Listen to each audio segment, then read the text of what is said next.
unboxing MSI Cyborg 15 ថ្ងៃនេះខ្ញុំមកអាន box Cyborg 15 CPU Core i7 ចាំមើលរូបរាងទាំងអស់គ្នាហើយខាងក្នុងហ្នឹងមានអ្វីខ្លះ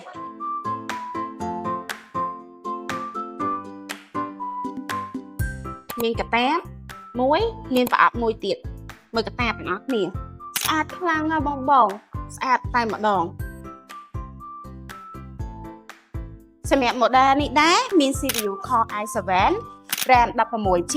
Graphic card 32 4GB សម្រាប់អេក្រង់វិញបង15 inch 6 IPS 144 Hz ស័ក្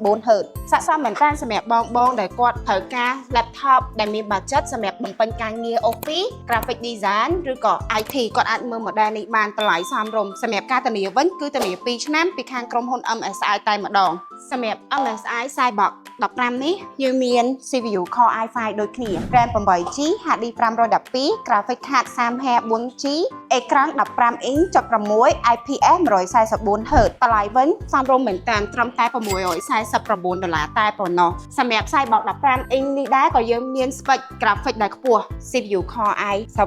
RAM 16GB HD 512 Graphic 40Hz តម្លៃត្រឹមតែ$899យើងក៏មាន graphic 50Hz តម្លៃត្រឹមតែ$999